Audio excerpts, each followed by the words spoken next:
Okay, this is going to be a mixtape review of Josh Barnett's Bloodsport, all of the essential matches. So I think it's important to know first, if you haven't heard of Josh Barnett, he was actually the youngest UFC champion ever. He won it at 24 years old over Randy Couture at UFC 36. It was actually a couple days after WrestleMania 18. I think it was on March 22nd. 2002. So that's UFC 36. I think he beat Couture, Randy Couture. He beat him in like 2 rounds to win the UFC championship.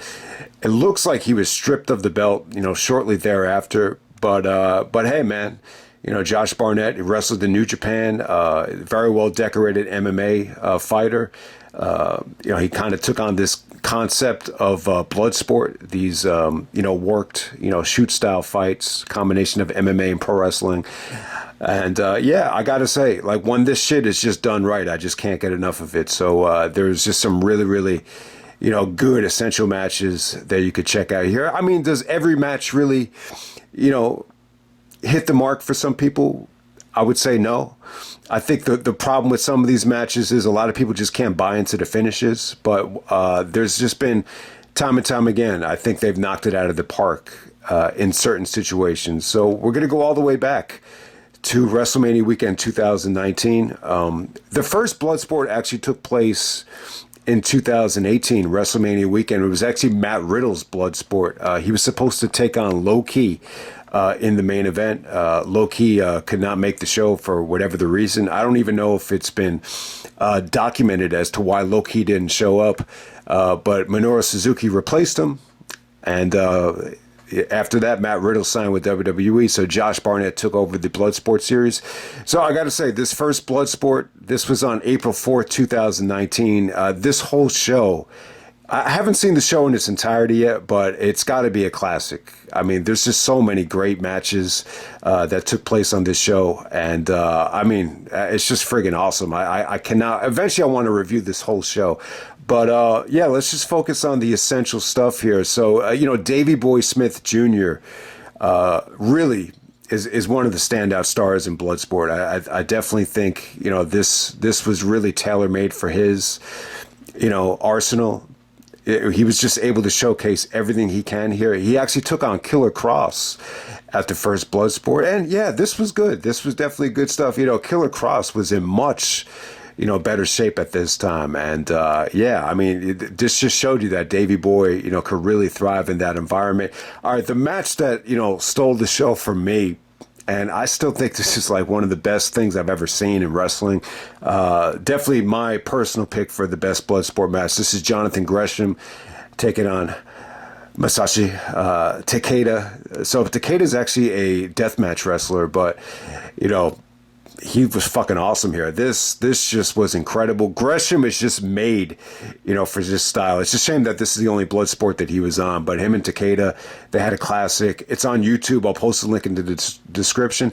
But when you watch this match, it almost feels like a real fight broke out, once they fell into the crowd. And, it looked like Gresham was legitimately pissed. They slapped the taste out of each other's mouths. Some of Hideka's transitions and some of the arm bars just came out of nowhere. I mean, this was just explosive ending. I can't emphasize how good this was. I mean, you got to see it to believe it. It's only like 8 or 9 minutes, but it's incredible stuff. So that's Jonathan Gresham taking on Takeda,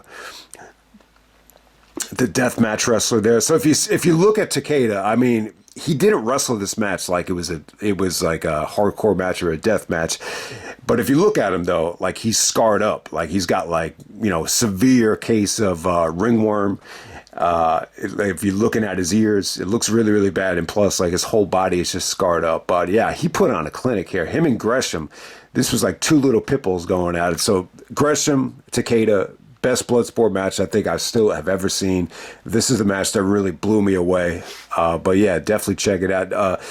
Also from the show, you had Timothy Thatcher taking on Hideki Suzuki. So you got two Suzukis here in the double main event, but this is Hideki Suzuki. I mean, I think the match was cool. I think this was a little bit slow in the beginning, but this featured Suzuki just dropping Thatcher on his head And the way Thatcher sold it was that he got a concussion and they had to stop the match. So the ending is really what I think stood out here. But yeah, that's another stellar match that, was really, really well received. And then the main event is a classic. I got to say, this is Josh Barnett's best performance at a Bloodsport. Him and Suzuki, Minoru Suzuki, tear it up. They go like 20 minutes. They get 5 more minutes in overtime, and they get a standing ovation. At first, it looked like Suzuki didn't even want the 5 more minutes because he was so worn out. But yeah, man, it was awesome. Very satisfying main event. I thought they gave you everything here. They emptied the tank. A lot of Bloodsport matches usually don't get too much time, but this really got a lot of time and then some. So, great atmosphere, great main event. Some people are still going to say that this was the match of the night and still the best Bloodsport match ever.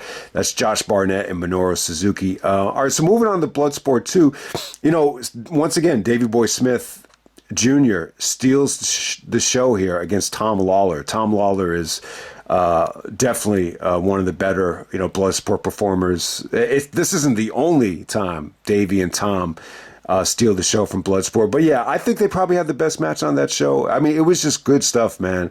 The ending featured Davey just, power bombing the shit out of Tom Lawlor. But even before they got to that, it was just really intense.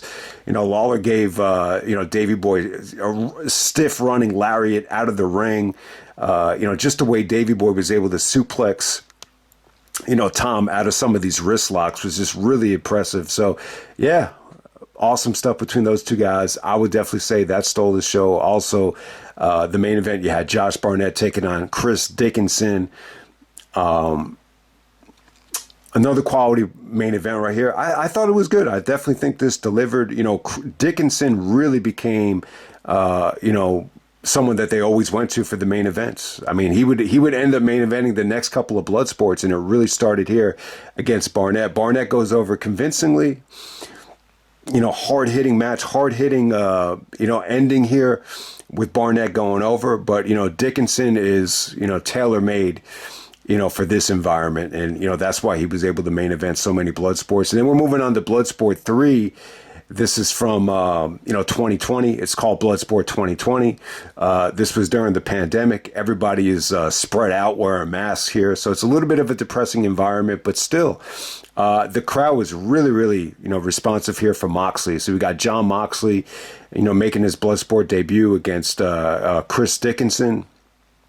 Yeah, I mean, this was great. I think the story of the match here, was pretty much, can Moxley, thrive in this environment? I think there was like a lot of question marks. They talked about the storyline with Eddie Kingston, how Eddie was, questioning if Moxley still had it because he left independent wrestling to become an entertainer, a superstar. So you have that going into it, but Moxley was able to really, thrive in this environment. I mean, it was really cool.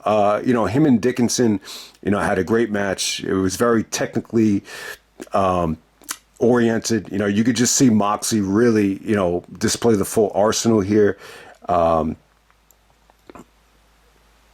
Dickinson's elbows made him all bloody. And, at whatever point he was in trouble here, he just basically just rolled out of the ring just to break up the submission. But Moxley is able to choke Dickinson out. And it came off great. The fans really got into this thing. And, Moxley is able to prove that, he is just, perfect, for this Bloodsport environment. So that's Moxley versus Dickinson, the main event of Bloodsport 2020. So moving on to Bloodsport 4.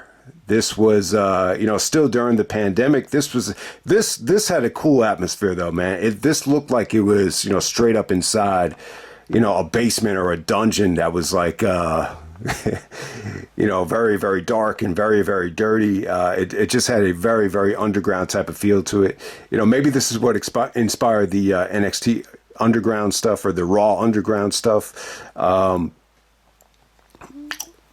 yeah, if you haven't seen it yet, the main event is Jeff Cobb and Chris Dickinson in Bloodsport 4. It was okay here. I wouldn't say this was great.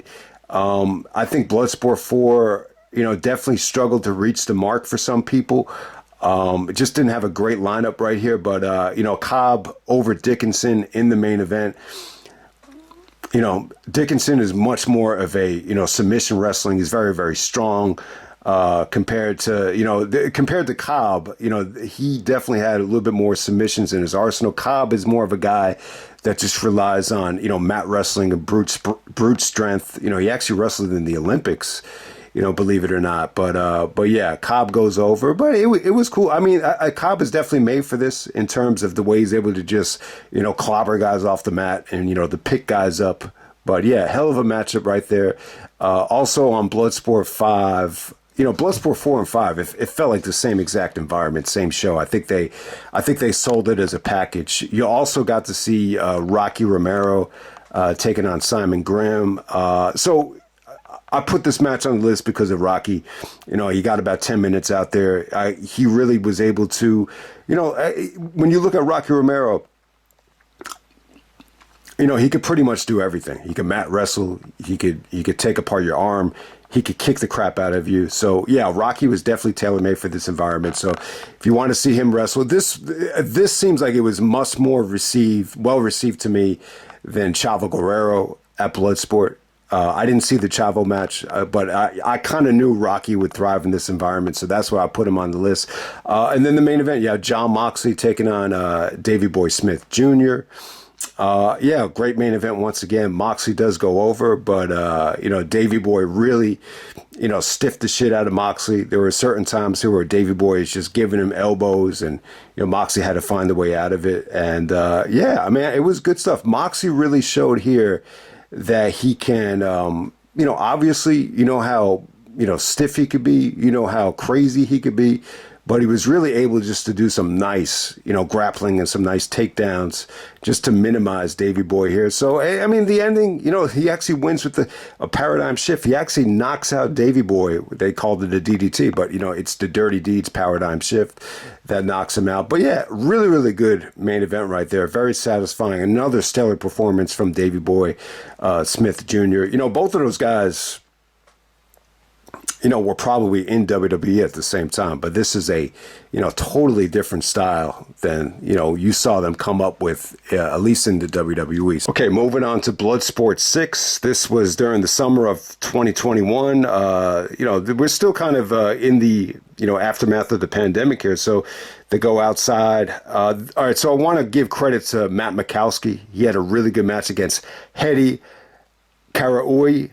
So definitely check that out. That was the, show stealer on the undercard right there. But the main event, we had Josh Barnett taking on John Moxley. We just recently saw them at Bloodsport, Bushido in Japan in the main event. I would actually say, the main event from Japan, it's even better than this. But, this was still really, really good. It got very, very bloody. Both guys got busted open. Barnett is really, known for giving stiff elbows, and so is Mox, and I think that's why it was such a good combination. So both guys got busted open from, severe, lacerations from the elbows. And they did a good job talking about it and explaining it. The elbow has very, not a lot of skin on the elbow. It's very bony. Same thing with the face. So that's why, both guys got so busted open. But Mox definitely took some chances here. He actually, dived out of the ring. There's no ropes. So he was able to just do some cool stuff there. But ultimately, Moxley loses to Barnett by referee stoppage, but down the road he would actually get the win back in Japan a couple years later. But yeah, that's the first Barnett and Moxley match. Yeah, I mean, it was pretty damn good. It was very, very bloody, but I definitely think they topped that match with the one they just had in Japan recently. Okay, so moving on to Bloodsport 7. This was actually from Los Angeles. This is the debut in LA. I definitely think Bloodsport 7 was better than Bloodsport 9. Both of those shows were in LA. But yeah, this just had a tremendous, quadruple main event right here. I think, Tom Lawlor and Alex Coughlin definitely stole the show. If you watch Lawlor and Coughlin, it just had some holy shit moments.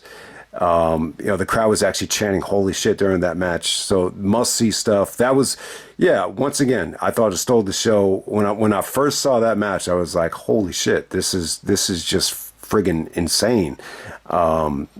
So yeah, Tom Lawlor, Alex Coughlin, definitely. I think this stole the show from Bloodsport 7, the match of the night.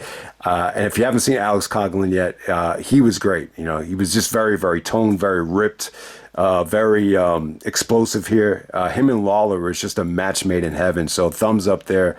Also, on Bloodsport 7, you had Davey Richards, Davey Richards and Yuya Uemura. I believe he's from DDT. They had a war here. It just felt really different. The crowd really got into this thing at the end of it. Some of Davey's transitions into some of the ankle locks felt great.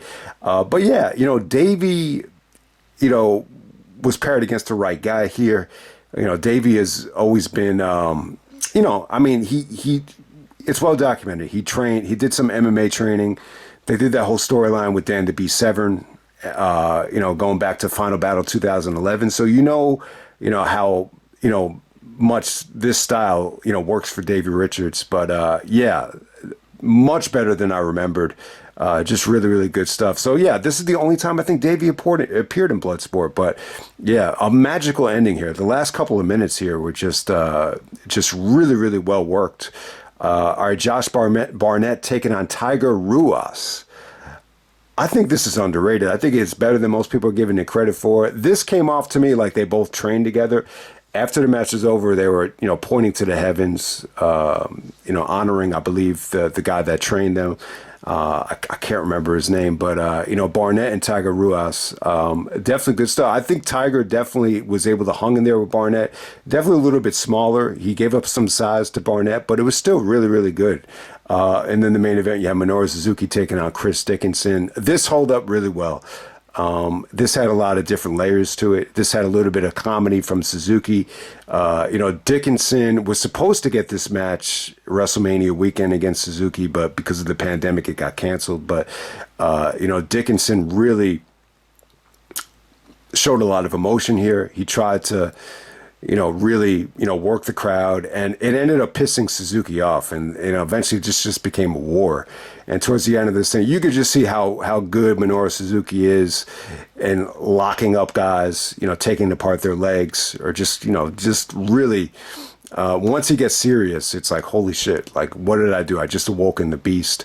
So it definitely had that type of feel going into it. Great crowd too. Great quadruple main event. I think Bloodsport 7 is probably the most well-rounded Bloodsport since the original one. And then moving on to Bloodsport 8. So what really stole the show here, we got Yuya Uemura once again defeating Speedball Mike Bailey. This is the first time Mike Bailey appears at Speedball. I'm sorry, Mike Bailey would appear at a Bloodsport, and he would lose this match, as well as like his first. I think he lost his first. Yeah, I think he lost his first 3 matches at Bloodsport. It wasn't until he just beat Akira where he finally got his win, last weekend, actually. But hey, if you remember, this is during WrestleMania 2022 season. And, Mike Bailey, stole the whole weekend. He had multiple 4-star matches. Yeah, I mean, he was just wrestling everywhere that weekend. And he really, really stole the show. Stole the show at WrestleCon against Bandito, and I wouldn't say he stole the show at Bloodsport, but he had another, just quality match here against Uemura. I think this was really, really good. I mean, it was some of Speedball's kicks, had great extension on it. It looked like he was kicking him for real. This had some great takedowns from Uemura. And during the actual match, the fans just started chanting, Bloodsport. So it definitely had it accomplished what it needed to accomplish. It gave them that real life fight type of feel, but it still was really, really entertaining and action packed. And then the main event, we had John Moxley taking on Biff Busick. I thought this was awesome. The atmosphere was great here. It definitely felt like they were in a dungeon, this time with more of a, lively crowd. So yeah, great stuff. It definitely felt like an underground type of feel here. It just felt like they were, in an illegal fight and they weren't supposed to be fighting, and just, I don't know, man. This just had war written all over it. So Biff Busick was in the WWE for years. So was Moxley. So it's almost like they were free and were just able to do their thing. Very, very stiff, very, very bloody. Moxley was able just to hit some awesome suplexes here. So you had a great finish. And yeah, Moxley once again just tailor made for this environment. And then moving on to Bloodsport 9, we got Kota Ibushi taking on Speedball Mike Bailey. This is the first Bloodsport I reviewed. Kota and Mike Bailey. I gotta say, I think it aged pretty well. I thought it was pretty cool. Just the way Kota was able to do, his moveset in this Bloodsport, ring with no ropes. He was able to kind of deadlift, Mike Bailey, into the ring from the outside. I thought that came off cool. The ending with the assisted V trigger where he pulls Bailey to his sternum and he just nails him with the V trigger. It definitely had some cool stuff. At the time, my impression was that this should have definitely went longer. I really think Kota and Bailey, could have had a high flying spectacle, but in this environment, it's totally different. But it was cool. It was definitely different. I definitely think out of any match from Bloodsport 9, this is what made people want to see the show. The match of the night ended up being the main event, though. I think Josh Barnett and Timothy Thatcher was a great matchup. Thatcher actually makes Barnett submit, and this is the first time Barnett loses at a Bloodsport, and it was pretty good. I got to say, it was good. I definitely like the ending here with Barnett exposing his leg when he's trying to reverse the wrist lock. And, Thatcher just kind of catches him out of nowhere. Thatcher gave some really, really, unique facial expressions where you see all the missing teeth. So it was definitely a good main event, Timothy Thatcher and Josh Barnett. Okay, just some quick thoughts to wrap up the video on Bloodsport 10. This was from Philadelphia, WrestleMania weekend, April 4th, 2024. I got to say, man, I thought this show had a ton of potential. The lineup was not bad, looking back on it. Incredible environment. This definitely started out like it was going to have the best, atmosphere for a Bloodsport. And I still think it was. I think visually it definitely looked like it had the biggest crowd. It had a underground dungeon type of feel, but at the same time you still had a red hot, environment. Just a ton of people just packed into a tiny little space, but it had a good feel. It started out great. I love the opener of Victor Benjamin taking on Akira. It didn't overstay his welcome, but I really, really thought it was a lot of fun, while it lasted. Nick Nemeth, Dolph Ziggler takes on Mike Bailey. This probably should have been the main event. I get why this went on early. The obvious reason is, that they're wrestling a whole bunch of shows. They're trying to move on to the next show, whether it be WrestleCon or Spring Break, whatever the hell it was. So that's why they probably went on so early. And they didn't get a lot of time. But I'll tell you, Nick Nemeth and Mike Bailey, incredible environment, hot matchup. I would love for them to go back to this in TNA. Maybe at Bound for Glory. Who the fuck knows? But we'll see what happens, man. I thought it was good. They wrestled, very much an amateur Bloodsport type of style here. I mean, they could have went either way in terms of the styles. Nemeth goes over. He's able to kind of hit a headlock out of nowhere, and then he hits the zigzag. I'm the zigzag man. Who the fuck are you? What movie's that from? Yeah, but, people hated the ending here. People hated, this Nemeth ending. They booed the crap out of it. But while it lasted, man, I got to say, red hot. Love the combination. Some of the women's tournament stuff, it didn't come off that well. But Lindsay Snow, she really looks like, a modern day, Luna Vachon. And then Marina Shafir goes over, so they're going to meet in the finals. Charlie Dempsey taking on Matt Makowski. I thought this was good. This was definitely one of the better matches of the night. Another impressive performance from Makowski. Charlie Dempsey. These two guys, I thought they put on a really, really good, showcase right here. Just very competitive. Everything came off really good for the amount of time that they got. All right, the match that everybody was looking forward to, they actually promoted this as the main event leading up to the show. This probably should have went, you could argue that this should have went last. And so this is Takuya Nomura taking on Fuminori Abe. Not Abe, but Abe. Okay, so these guys got, this had a little bit of hype going into it because they had wrestled in Japan. There's a match on YouTube between them, which, went almost 20 minutes and it was very brutal. It was actually from, I can't remember the name of the promotion, but I think it was like an indie promotion or their own promotion in Japan. But while this lasted, I thought it was awesome. This got the best reaction of the night. This got that was awesome chance after the match ended. It only lasts a little bit over 7 minutes, but it's great. There's some incredible palm strikes. There's some incredible headbutts. They actually compared it to Unified with Nigel and Bryan. So Nomura versus Abe, I thought it was dope, man. It didn't get the main event platform that I was expecting, but yeah, man, this was just great stuff. Especially in this environment, it just looked really, really, really cool. Eric Hammer goes over Lou Nixon very easily. Minoru Suzuki goes over Royce Isaacs. It was, I thought this was a lot of fun, actually. I thought it was really fun. I wasn't aware that Isaacs had such a decorated background in MMA, but him and Suzuki had, this was more of a sports entertainment match, but, they kind of blended both of them in there. There was just some incredible, strikes here where they're just trying to, stiff the shit out of each other. So it was fun, actually. Timothy Thatcher defeats Alex Tischer. I like the ending here. I thought Tischer, came into this thing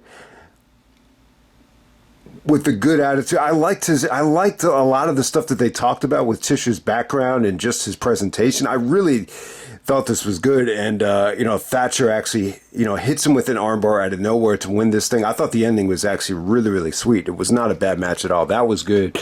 Shayna Baszler taking out Masha Slamovich. I thought they got off to a slow start, but, this had a really rowdy atmosphere. A lot of people were, I think Nightmare Baller actually said this was the match of WrestleMania weekend that he was looking forward to. It wasn't definitely one of the best matches of WrestleMania weekend. It definitely, didn't hit that level for me. I think they got off to a slow start. I don't want to say that they didn't get enough time because they got more time than a lot of other stuff on this show. So I don't think the time issue was that much of a factor. I think they got off to a little bit of a slow start, but the fans were definitely behind Masha here. Masha actually hit like a pump handle suplex that came off great. The ending is pretty sweet though, but it created a lot of buzz. I mean, it created a lot of negativity though. So, Masha's trying to kick out of a hold. She's, basically trying to kick Shayna right in the face, and then Shayna just starts stomping her, and then the referee stops the match. The crowd hated it. They started chanting, "Fuck you, Shayna, fuck you, Shayna." So, yeah, you get to see Zoe Stark. You get to see Jordan Grace. This definitely had, WWE actually promoted this show, which definitely makes sense now because they're part of, they kind of merged with UFC. I think that's the reason behind it. And still, you're seeing a lot of WWE and TNA, talents work together. So this was really, really cool, man. I think Shayna and Masha, I think it did deliver. I thought it was pretty cool. Marina Shafir defeats Lindsay Snow in the tournament here. I thought it was a struggle. Everything about the match dragged. The finish wasn't bad. I think Marina Shafir is actually kind of hot. I don't think she's, that bad looking. I think she's really, really, talented as well. I mean, the ending came off great, but it was definitely a struggle. It was definitely a struggle considering, how late this went on in the show. And then the main event, you got Josh Barnett taking on Johnny Bloodsport, a.k.a. Johnny Nitro, a.k.a. Johnny Morrison, a.k.a. Johnny Hennigan. Josh Barnett wins by referee's decision. Yeah, people were kind of negative on this match. They thought it was a disappointing main event. It probably shouldn't have went last.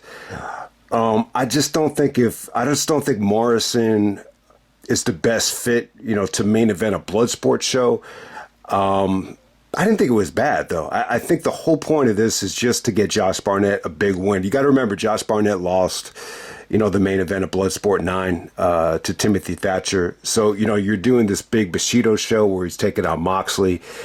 You want to sell the show, and that's what Josh Barnett did. After the match is over, he just promoted, the Bushido pay-per-view. So you got to get Josh Barnett to win if he's going to main event that show. So, that's what it was there. But hey, I like the ending, though. It really felt like Bloodsport was overwhelmed. I thought you had a brutal, the spinning heel kick at the end was brutal. The referee stoppage, due to Josh's submission, looked brutal. So I think the ending stretch is really, something to see. It definitely felt like Barnett really just overwhelmed him. So it's definitely not a bad main event. I just think there was other choice. I think you could have went with Shayna and Masha. I think you could have went with, Nomura versus Abe, like, what I was expecting. That was definitely the most attractive matchup of the night. And then, Nick Nemeth and Mike Bailey. I think that would have been dope to main event the show. If that had just gotten like more time, that just felt rushed. That felt like this is the biggest problem with WrestleMania weekend. You're just trying to get guys in and out of shows. And that's the other thing too. Like, this was a Thursday night show. I know WrestleMania is 2 nights, but, it would be really, really cool if Bloodsport got the Saturday night, primetime spot, and everybody was just healthy and was able to just save up their energy for the show. That's when the show could really, really take off. But it just feels like there's a lot of things just holding, the Bloodsport WrestleMania shows back just a little bit. And I think that's why. But that's pretty much it, guys. That's Bloodsport 10. Overall, a tremendous environment. Great environment. It felt hot. It felt red hot. And the pieces definitely make up a good show here. I definitely think the second half of the show, it felt a little bit underwhelming, once you got to the double main event. And, but hey, man, I just think you definitely had some attractive stuff on this show. But, once again, nothing really, knocked it out of the park except for, Nomura and Abe. I definitely think, they probably had a better match in them. This felt a little bit short compared to their other match, but, I thought they made the most out of the amount of time that they got. So that would definitely be my match of the night. But it was cool to check out. Once the show started, I said, man, this just feels really, really red hot. Like, I wish I had seen this WrestleMania weekend. But yeah, in terms of the atmosphere, I would say Philadelphia was definitely a step up from LA in terms of the atmosphere.